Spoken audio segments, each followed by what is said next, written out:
يعني انت متخيل ان الماتش ده يخلص 3 للاهلي؟ بص، عشان انا مش مصدق ايه العبط اللي حصل ده بجد، عشان انا مش فاهم. يعني هو الدوري المصري ده ايه؟ هو مش الزمالك كسب بيراميدز؟ الزمالك كسب بيراميدز، وبيراميدز جه لعبنا، ادانا على عينينا وكسبنا، صح؟ 3-0. وكان ممكن الرابع والخامس عادي، احنا ما كناش موجودين. الطبيعي ان الزمالك يكسبنا، يعني بديهيات. انما لا، انت هتمشي كده عادي؟ فين السكريبت بقى؟ فين السيناريو بقى؟ فلا نكسب بقى احنا الزمالك 3-0، نكسب الزمالك 3-0. لا، وايه؟ بص، تيجي منين؟ بن شرقي اللي بقى له 5 6 ماتشات نايم، خلاص هو مش موجود، هو انت فاهم، خلاص بقى واخد اجازه من الكوره، مش عايز يلعب وقرفان. بن شرقي النهارده عمل كل حاجه في الكوره، كل حاجه في الكوره. ايه بقى؟ عشان مش فاهم الدوري ده. الوضع بقى غريب قوي، انا مش فاهمه كده. الزمالك 50 نقطه، بيراميدز 50 نقطه، الاهلي 47 نقطه. بص، بيني وبينك احنا مش في المنافسه، يعني المنافسه الزمالك وبيراميدز، احنا برضو بعيد، احنا محتاجين ان هم يتعطلوا ماتش فيبقى احنا قدهم، فيتعطلوا ماتش تاني، فلا هم ما فاضلش غير ماتشين، لا احنا مش في المنافسه. بس يعني ده مش طبيعي، ده مش طبيعي. لو انت قاعد بتتفرج على الزمالك ما يجيبش ولا جون، ولا جون، طب جات له ضربه جزاء شوبير يصدها. ما كانش فيه النهارده لاعب مش حلو في الماتش غير واحد بس، واحد بس. وانا عارف الناس هتخانق معايا، انا مش هقوله دلوقتي في حلقه بقى كرسي الاعتراف كده واحنا بنقيم، تعالى نقوله مع بعضنا، عشان انا اللاعب ده خلاص، انا والله بجد. يا عم انت خنقتني يا عم، والله العظيم انت خنقتني انت. بص، انا مش عايز اتكلم عليه دلوقتي عشان هيتعرف، لا ده سيبهولي، ده انا هجي له بس.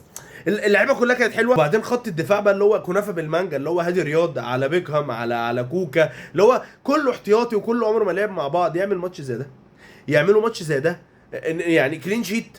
يعني يوم ما نبقى بنلعب بالدفاع الاساسي بنشيل اي حد بيجي يكسبنا، يوم ما نلعب كده كده والله. وايه بقى؟ اللي بنلعب بالاربعه اللي قدام ما فيش مهاجم. بص، كل حاجه النهارده كانت في الخطه بتقول ان احنا ايه، والله نازلين على الله، والله احنا نازلين على الله، اللي يعرف يعمل حاجه يعملها، والله هي كده، هي ماشيه كده مهلبيه. اللي يحصل بقى غير ان اي حد يتوقعه. 3-0. لا، 3-0، وكان ممكن وضربه جزاء كمان ضايعه مننا عشان تريزيجيه قرر ان هو يشوطها. بس برضه هقول لك حاجتين وما تزعلش بجد. يعني مين اللي اقرب للدوري دلوقتي؟ اللي اقرب للدوري مين؟ الزمالك. جميل، الزمالك اللي اقرب للدوري، الاهلي لسه بره المنافسه، محتاج معجزه عشان ياخد الدوري. فبرضه بعد ما الزمالك كسب بيراميدز وخسر من الاهلي، هو لسه اللي اقرب للدوري، الزمالك هو اللي اقرب للدوري، خلينا متفقين على كده. الحاجه التانيه بقى، ما تزعلش كزملكاوي يعني.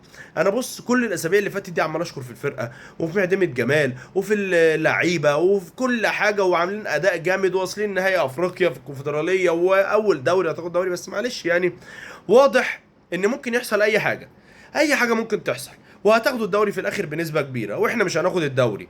بس في حاجات ما ينفعش نلعب فيها. ايه اللي ما ينفعش نلعب فيه؟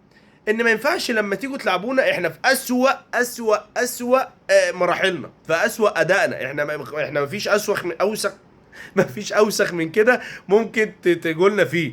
وانتوا ما فيش اعلى من كده ممكن نجيلنا فيكم. يعني انتوا ما بتخسروش، ما بتعطلوش، ما فيش، واصلين نهائي والدنيا معاكم ايه، ومتصدرين دوري وراكبين قطر يابا.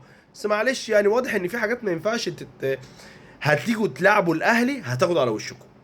الاهلي خط احمر، خدوا الدوري، خدوا الكونفدراليه، بس مش هتكسبونا، هتخسروا 3-0 مع الرأفة. فمعلش يعني، معلش خدوا الدوري، بس العين ما تعلاش على الحاجب.